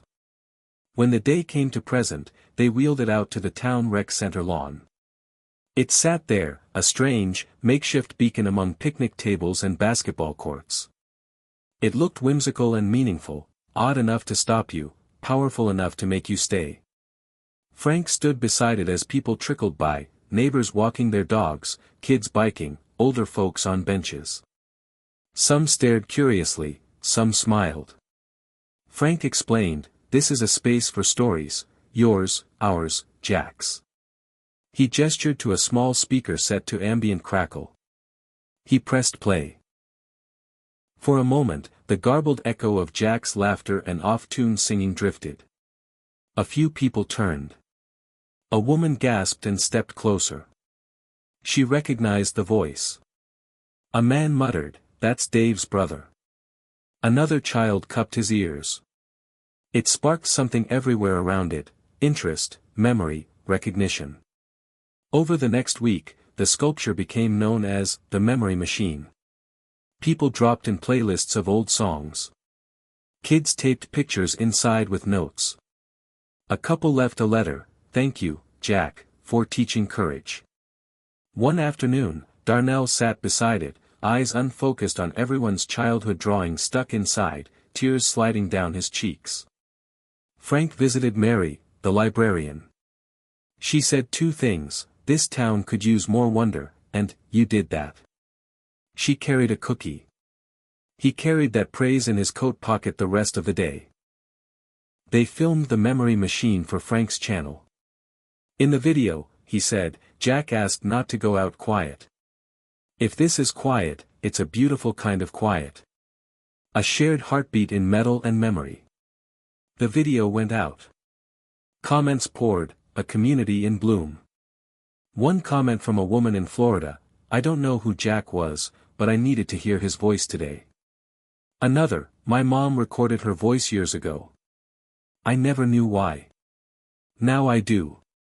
The project, like the workshop, had become bigger than them.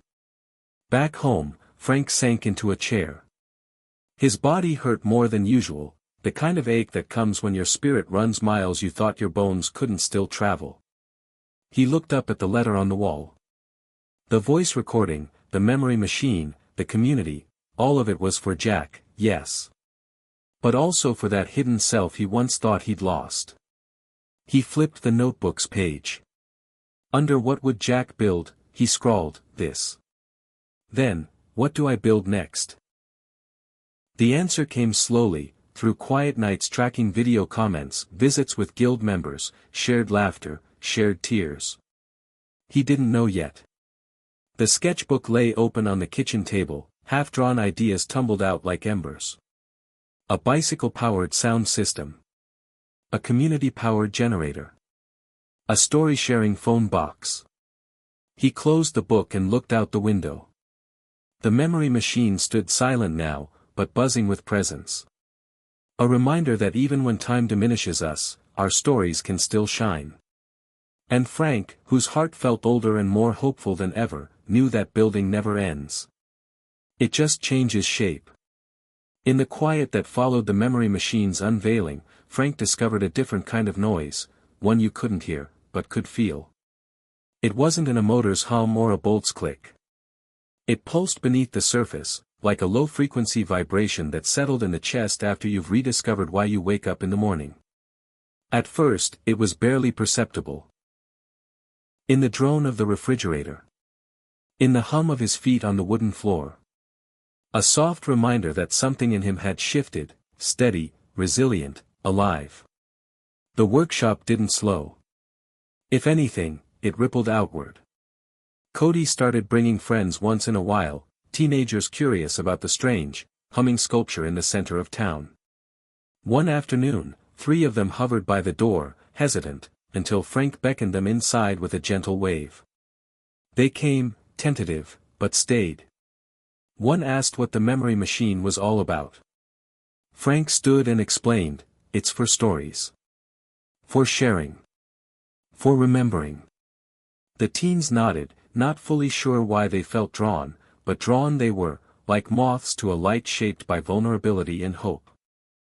Meanwhile, the local makers' fair invited Frank and the guild. They packed the machine into the back of a van, carefully tilted on its side like a fragile treasure. At the fair, under a wobbly tent with sunlight filtering through colorful fabric, the memory machine looked different. Surrounded by sleek 3D, printed gadgets and polished prototypes, it seemed softer, handmade, human-scale, emotional. When a storm of applause rose after a short presentation by Frank, he felt tears blur his vision, not for the recognition, but for the moment when a stranger's voice carried another stranger's memory and wove an invisible thread between them. After the fair, Frank found himself restless. He couldn't sleep. His mind replayed a recorded message someone had left in the memory machine, a woman's shaky voice telling a story of her late husband helping her tie her shoes one morning, saying, "I'll love you every morning for the rest of my days." Frank thought of Eleanor, trembling in memory these days, and how that voice might reach her in a way his own couldn't. The silence after that recording felt loud. Frank decided that day that the memory machine needed evolution, something even more connective. Weeks later, they began sketching an addition, a desktop companion speaker anyone could speak into. A memory mirror, Cody called it Riley, and the name stuck. The idea, users come, talk into it, record, leave that recording with a name and date, and the machine stores and plays it back randomly when someone else visits. It would be private and public, intimate cartographies of memory swirling in the same space. People would be surprised by whose voice they heard. A neighbor, a child, a hero, a stranger, a reminder that memory doesn't vanish, it echoes. Marcy designed the enclosure using wood and colored glass, like stained glass windows but more inclusive, pieces of personal art and memory, filtered through light. Jamie decorated the glass with calligraphy, "This is who we remember. This is who remembers you." Darnell wired the electronics with precision, pausing only to laugh when Cody tested the volume and it screamed a recording back into their ears. "Failed forward," Frank reminded them, smiling. Word got out again. Older residents stopped by. They brought stories on scraps of paper. Even Eleanor, on a lucid afternoon, asked about the project and penned her reflection, "Memory is love's echo." Frank tucked the slip into an envelope and kept it near the mirror prototype, like a compass point. One evening, he stood before the memory machine and its new companion, the memory mirror. He placed his palm on the cool glass and closed his eyes. In his mind, he heard Jack's laugh, felt Eleanor's hand squeeze his. He whispered into the glass, "I remember you." And when he stepped away, the voice echoed back, soft, layered with reassurance, ringing in the colors of stained glass and memory paths. That weekend, at the workshop, someone asked why he kept building. He paused, took a breath, looked around the space, the tools, the notes, the gentle buzz of machines resting. He answered, "We build because silence needs companionship. Because memory asks to be held. Because every vibration, no matter how soft, deserves an audience. They installed both machines at the town hall, near the entrance. There now lived the memory machine, the memory mirror, and a small plaque inscribed, "Here, stories speak when we don't." People came by. On a slow afternoon, a young man lingered in front of the mirror. His voice cracked through something about his little sister, who passed away. He pressed the button afterward and went silent. Another visitor, an older woman, heard that voice resonating and said nothing. She just held the young man's shoulder for a moment before walking away. Frank watched from behind the glass and felt, yes. That silent vibration again, same pulse as the machines built by grief and hope. At home later, elbow deep in journal entries, Frank paused. He felt hollow with fulfillment. In that way that happens when grief and purpose collide into a single beam of meaning, bright, resonant, bittersweet.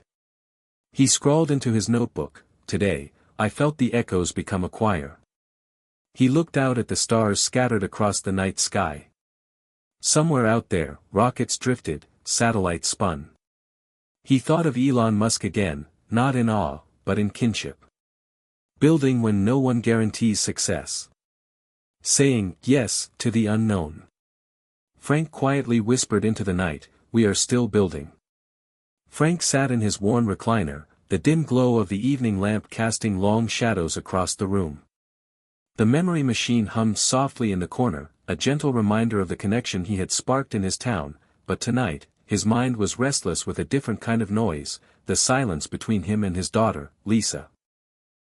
It had been years since their last real conversation, and the distance felt like a chasm carved by time and misunderstanding. He stared at his phone, finger hovering over the call button, heart heavy with uncertainty and hope tangled together. The last time Lisa had visited was on the anniversary of Jack's passing. She had stayed only a few hours before retreating back into her busy life in the city. Their parting had been awkward, filled with unspoken words and a tension neither dared to breach. Frank thought about the words Elon Musk had said in a recent interview, "When you're facing impossible odds, sometimes the boldest step is simply reaching out." It echoed inside him, stirring a courage he thought had faded. What if reaching out could change everything? He dialed her number, feeling the pulse quicken in his chest. The call rang once, twice, and then a familiar voice, tinged with surprise, answered. "Dad? I wasn't expecting to hear from you." His voice cracked slightly as he replied, "Lisa, I've been thinking about you. About us. I miss you." There was a long pause, then she said softly, "I miss you too." They arranged to meet the following weekend at a small cafe near her apartment, a neutral ground where the hum of strangers could soften their nerves. When Frank arrived, he saw her sitting alone, sipping coffee, her eyes tired but warm. For a moment, they just looked at each other, the years of distance melting away in that quiet exchange. He sat down, and the conversation began, not about the past wounds or regrets, but about the present, about small victories and everyday struggles. He shared the story of the memory machine and the memory mirror, watching her face light with genuine curiosity and a flicker of pride. "I never knew you were working on something like this," Lisa said, her voice thick with emotion. "It's beautiful, Dad. It's like you're building bridges for people who don't have words." Frank smiled, feeling the connection deepen. He realized that this was more than just a conversation, it was the first step toward healing. Over the next few weeks, Lisa visited more often. She brought her kids, who were fascinated by the workshop and the machines that played stories and memories. Frank watched as the walls between them slowly crumbled, replaced by laughter, shared meals, and the warmth of family rediscovered. One afternoon, Lisa found an old photo of Jack and Frank, their smiles frozen in time. "I didn't realize how much I missed this," she whispered. Frank's heart swelled with a mixture of joy and sorrow. The road ahead was still long, but the path was clear. Inspired by Elon Musk's relentless drive to connect people through technology, Frank began to dream bigger. What if the memory machine could reach beyond their small town? What if stories like Jack's could be shared nationwide, sparking hope in others who felt forgotten or too old to change? He proposed a community event called Voices of Time, inviting neighbors to come share their stories, recorded and added to the memory machine's growing collection. The event was a quiet success, drawing people of all ages, united by a shared need to be heard and remembered. Lisa helped organize it, her involvement a testament to the healing power of connection. One evening, as Frank and Lisa walked through the town square after the event, he quoted Elon Musk, "Some people don't like change, but you need to embrace change if the alternative is disaster." Lisa looked at him, her eyes reflecting a newfound respect and understanding. "You've changed, Dad. I see it. And I want to be part of it." Frank felt the truth of those words settle deep inside him. He wasn't alone anymore. Family, community, purpose, they were the forces that could carry him forward, even as time marched on. The silence that had once separated them was now filled with stories, memories, and the promise of new beginnings. As the night sky stretched overhead, Frank realized that the greatest legacy wasn't the machines or the projects, it was the bonds rekindled, the love rediscovered, and the courage to keep building bridges, no matter the age. The morning sun spilled through the cracked window panes of the old town hall, casting golden patterns on the worn wooden floor. Frank stood silently, watching as a steady trickle of neighbors and strangers gathered around the memory machine and memory mirror, now fixtures not only of the town but of their collective heart. What had started as a personal project for Jack's memory was blossoming into something larger, a pulse, a heartbeat awakening across the community. People of all ages approached the machines hesitantly at first. Some were skeptical, hands in pockets, glances furtive. But curiosity proved stronger than doubt. A retired schoolteacher, a woman named Helen, pressed the button on the memory mirror and heard the trembling voice of a soldier recalling the warmth of home in far-off deserts. Tears welled in her eyes. Nearby, a teenage boy listened wide-eyed to a tale about first love, a story that mirrored his own secret hopes. Frank watched, a quiet smile spreading beneath the creases of his face. He remembered Elon Musk's words from a podcast, "When you create something that lasts, it's not the hardware or software, it's the human spirit embedded in it." And here, in this small town, the human spirit was alive and vibrant, woven tightly through shared memories and whispered stories. The community wasn't just awakening, it was starting to speak to itself.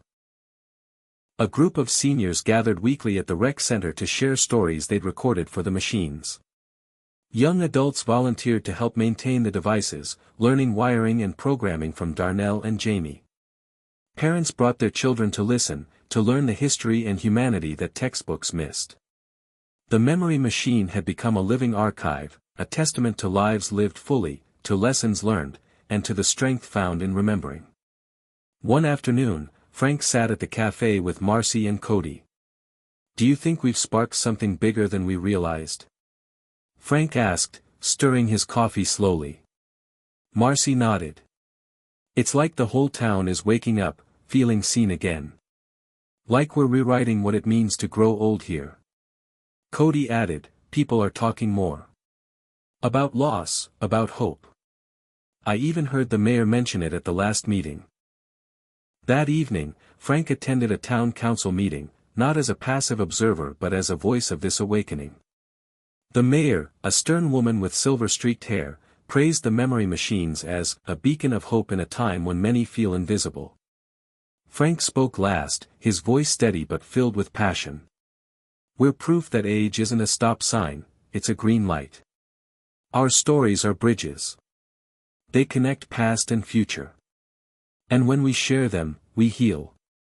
The room erupted in applause.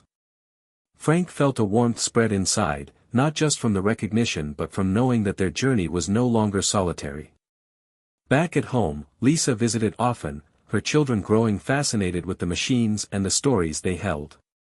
One day, she found Frank sitting quietly in the workshop, staring at a blank notebook page. "What's next?" she asked softly. Frank smiled. "I don't know yet. But whatever it is, it will carry the stories forward. It will carry us forward." As autumn painted the trees in fiery hues, the town organized its first Voices of Time festival, a celebration of memory and connection.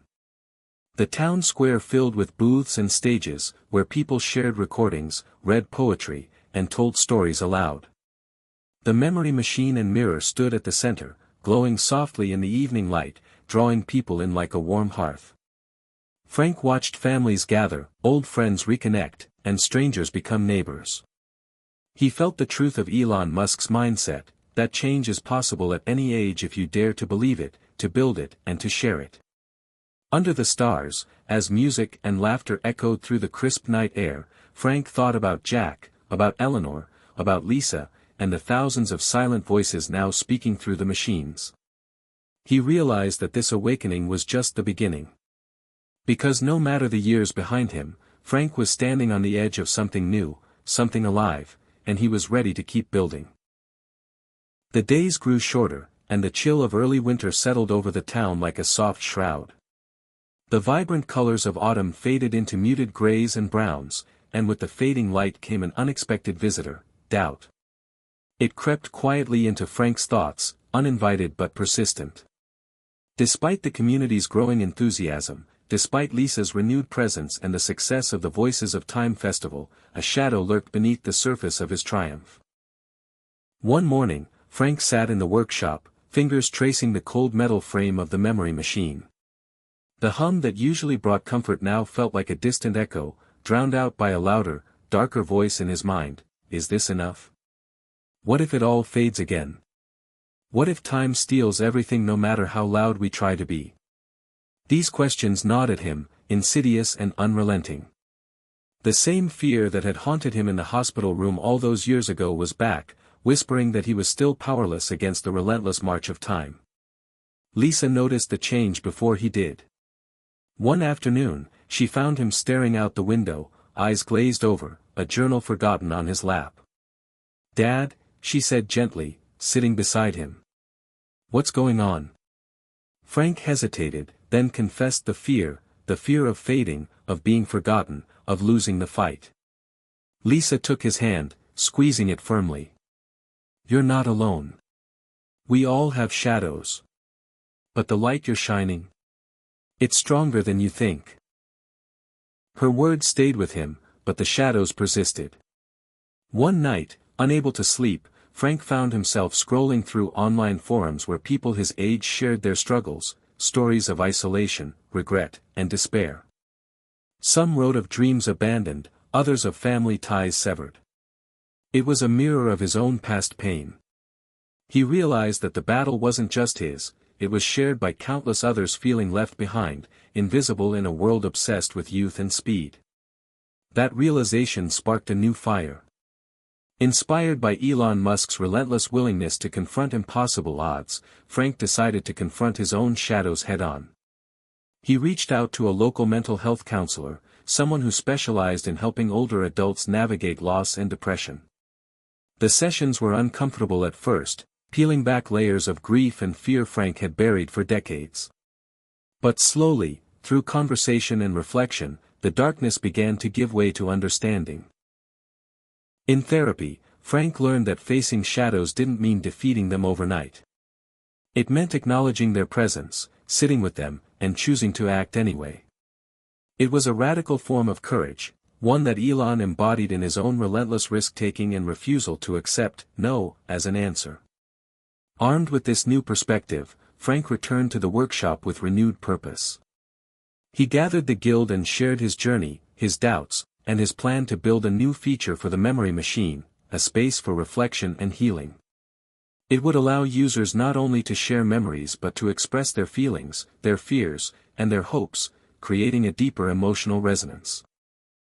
The project galvanized the team. Marcy crafted soothing, warm designs, Darnell integrated voice recognition to gently guide users through prompts, Jamie wrote scripts encouraging openness and vulnerability. Cody, always the youngest but with surprising insight, said, "We're building not just memories, but emotional bridges." Meanwhile, Frank continued to rebuild his relationship with Lisa, sharing the therapy process with her and inviting her to join some sessions. Their conversations grew deeper, more honest, as they navigated old wounds and new hopes together. Frank realized that healing wasn't just a personal battle, it was relational, intertwined with the people who mattered most. The new feature was unveiled at a winter gathering in the town hall, surrounded by flickering candles and soft music. Visitors approached hesitantly, unsure of what to expect. But one by one, they found the courage to speak into the machine, whispers of loss, gratitude, forgiveness, and dreams deferred. Tears flowed freely, and laughter sometimes broke through. The room felt lighter, yet more profound, as if a collective weight was being lifted. Frank stood at the back, watching, feeling the vibrations of shared vulnerability ripple through the space. He remembered a quote Elon had shared in a TED Talk: "Failure is an option here. If things are not failing, you are not innovating enough." Frank realized that facing shadows was not failure, it was innovation of the heart. That night, as snow fell softly outside, Frank sat alone in the workshop. He no longer felt the oppressive weight of doubt. Instead, he felt something new, a quiet strength born from acceptance and action. He whispered into the cold air, "We are more than our fears. We are the stories we choose to tell." And somewhere in the silence, the memory machine responded, not with circuitry, but with the echoes of a community awakening, a legacy being rewritten one vulnerable step at a time. The crisp winter air bit through Frank's coat as he stepped outside the workshop, the sky a soft slate gray promising change. Inside, the memory machine and its new reflection feature hummed quietly, ready for whatever stories the town would entrust it with next. Frank's hands were steady now, his mind clearer than it had been in months. He was poised on the edge of something he could feel but hadn't yet fully grasped, a breakthrough that had been long coming. The breakthrough didn't come with a fanfare or a grand announcement. It came quietly, almost imperceptibly, in a small moment of connection. That morning, a letter arrived at the town hall addressed to Frank. It was from a woman named June, a widow who had lived in the town her entire life but rarely left her small home on the outskirts. In her letter, she described how the memory machine had helped her reconnect with memories of her late husband, bringing her comfort in ways no therapy or conversation had. She thanked Frank for giving her a voice when she felt silenced by age and loss. Moved, Frank decided to visit June in person. Her house was modest, nestled between towering pines dusted with snow, the scent of pine needles and wood smoke thick in the air. When Frank arrived, June greeted him with a shy smile and led him to a cozy living room filled with photographs and worn books. She shared stories of her youth, her husband's laughter, and their life together, stories that were now safely echoed in the memory machine for others to hear. June's eyes sparkled with newfound purpose as she said, "I was afraid my memories would disappear with me. But now, they live on, and so do I." Frank felt a swell of emotion, realizing this was exactly the impact he had hoped for but never dared to expect on such a deep level. Back at the workshop, Frank gathered the team. "June's story reminded me why we do this," he said. "We're not just building machines. We're building legacies. And the breakthrough isn't a gadget or a feature, it's the lives we touch." Inspired, the guild began exploring ways to expand the project's reach beyond the town. They envisioned a network of memory machines across neighboring communities, connected digitally so stories could travel, crossing distances and generations. They called it the Echo Network, a name that captured the essence of memories reverberating through time and space. The idea stirred excitement and skepticism alike. Some wondered if the technology was too ambitious or if people would embrace it beyond their town's borders. But Frank, fueled by Elon Musk's fearless pursuit of audacious goals, pressed forward. "If we never try, we guarantee nothing changes," he reminded the team. Meanwhile, Lisa took on a new role as community liaison, organizing workshops to teach residents how to use the memory machines and encouraging them to share their own stories. Her children became enthusiastic ambassadors, spreading the word in schools and playgrounds. The family's renewed bonds grew stronger with every shared memory and every new voice added to the machines. One evening, Frank received an invitation to speak at a regional conference on aging and technology. It was an opportunity to share their work with a broader audience and potentially secure funding to realize the Echo Network. The thought of standing before strangers, telling his story, filled him with nerves, but also resolve. The day of the conference arrived. Frank stood backstage, heart pounding, hands clammy. He thought back to Elon Musk's words, "You want to be extra rigorous about making the best possible thing you can. Find everything that's wrong with it and fix it." He adjusted his notes, took a deep breath, and stepped into the spotlight. As he spoke, recounting the journey from grief to invention, from isolation to community, Frank saw faces soften, eyes glisten, and heads nod. He shared stories from June, from Lisa's children, from the many voices captured in the memory machine. The room wasn't just listening. They were feeling the power of connection, the promise of transformation at any age. Afterward, several attendees approached with offers of partnership and funding. The breakthrough had come, not just for Frank and his town, but for a movement that could ripple outward, touching countless lives across the country. Returning home, Frank stood once more in the workshop, surrounded by tools and memories. He felt a profound peace mixed with excitement. The breakthrough wasn't an endpoint, it was a launch pad. He whispered to the room, "This is only the beginning." Spring's gentle breeze carried with it a sense of renewal, weaving through the streets of Frank's small town like a whisper of promise.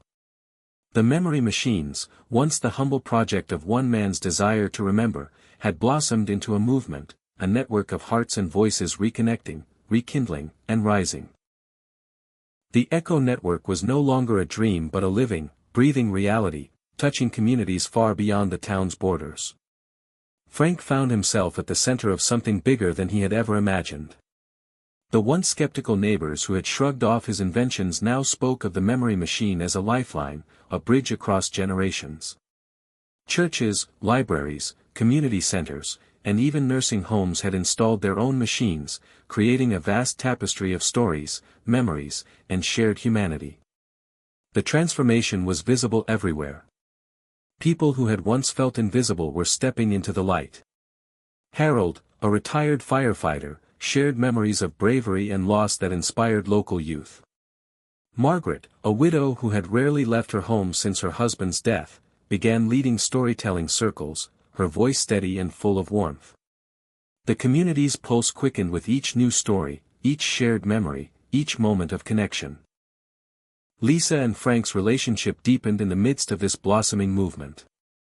They worked side by side, organizing events, recording stories, and teaching others to use the machines.